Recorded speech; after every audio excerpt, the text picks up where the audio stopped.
नमस्कार, आप देख रहे हैं यंग वार्ता न्यूज और मैं हूं आपके साथ तनु शर्मा। एक नजर डालेंगे हेडलाइंस पर।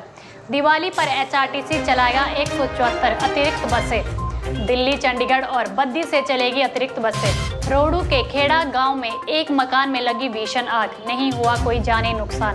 नई R&P रूल को लेकर शास्त्री संगठन में नाराजगी। शिमला में प्रदर्शन कर सरकार के खिलाफ की जमकर नारेबाजी। हिमाचल उच्च न्यायालय में उप मुख्यमंत्री समेत CPS मामले में 7 दिसंबर को होगी अगली सुनवाई। एक्साइज फीस में राहत देने को ठेकेदारों ने सरकार से उठाई मांग। शराब ठेकों को बंद कर चाबियां सरकार को सौंप देंगे। हिम केयर से चयनित 15,916 परिवार हुए आयुष्मान योजना में शामिल। 5 लाख रुपए तक का मिला है हेल्थ केयर।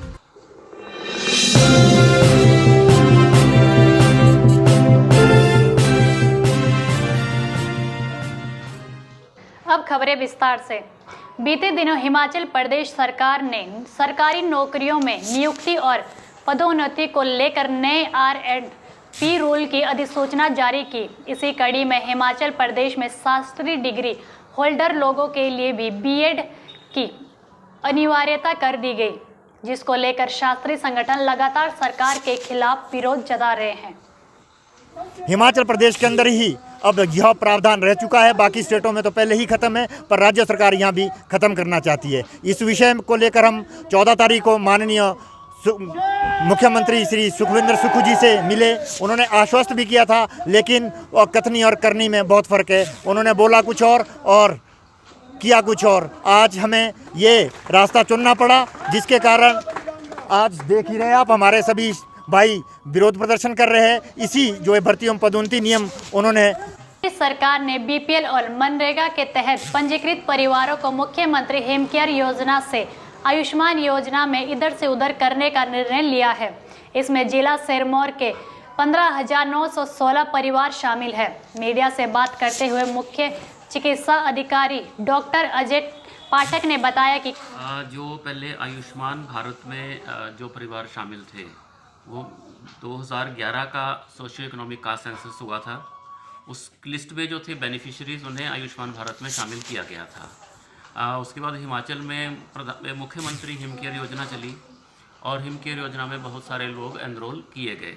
हिमाचल प्रदेश पथ परिवहन निगम दिवाली पर 174 स्पेशल बसें चलाने जा रहे हैं, ताकि दिवाली के लिए घर आने वाले नौकरी व कामकाजी लोगों को दिक्कत पेश ना आए। 10 और 11 नवंबर को दिल्ली, चंडीगढ़ और बद्दी से ये अतिरिक्त बसें चलाई जाएगी। लोग घर वापस आते हैं, उसके बाद लौट जाते हैं। हमने स्पेशल बसेस का प्रावधान किया है चंडीगढ़, दिल्ली और बद्दी से। और 10 और 11 तारीख को हमने 10 तारीख को 92 एक्स्ट्रा बसेस और 11 तारीख को 82 एक्स्ट्रा बसेस हमने लगाई हुई हैं। इनमें से कुछ ऑर्डिनरी बसेस भी हैं और कुछ वॉल्वो भी हैं। और दिवाली के बाद भी लोगों को वापस ले जाने के लिए भी हमने इसी प्रकार का प्रावधान किया हुआ है। तो देखिए, अनुमानित हम तो बसेस देखिए, अगर हम ये मान के चलें कि उन बसेस की जो ऑक्यूपेंसी है 90 और 100% के बीच में रहेगी और हम औसत लगाएं तो लगभग 80 बसें। रुकेंगे एक छोटे से ब्रेक के लिए।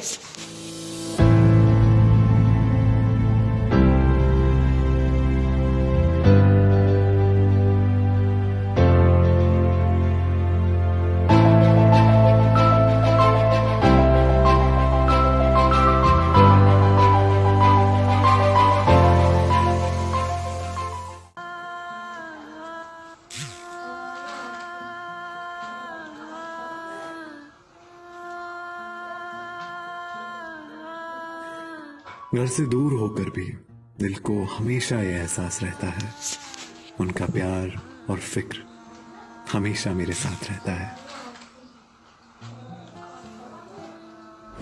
भूषण ज्वेलर्स, अनमोल रिश्तों के लिए।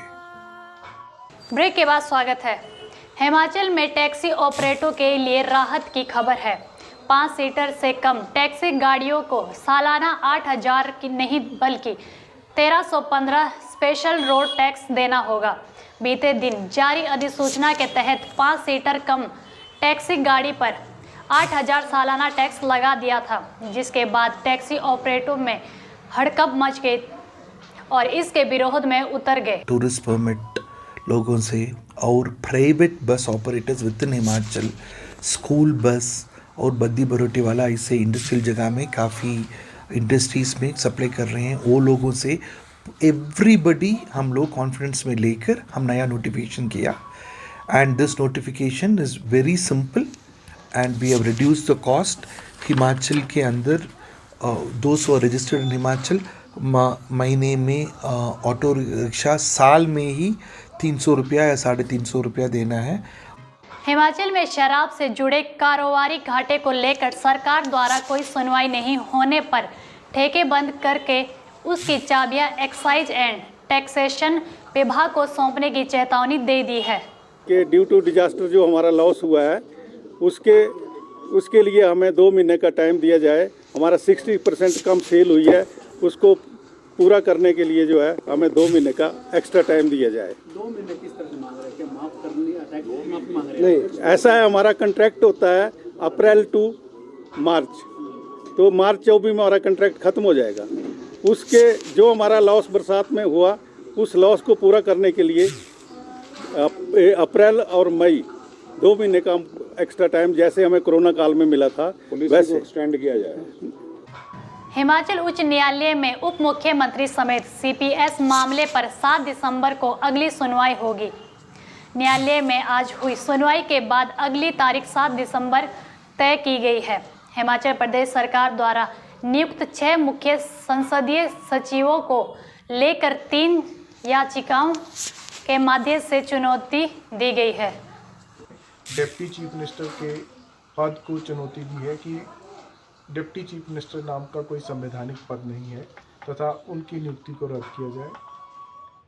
इस मामले में सुप्रीम कोर्ट से, विभिन्न हाई कोर्ट से ऑलरेडी फैसला हो चुका है।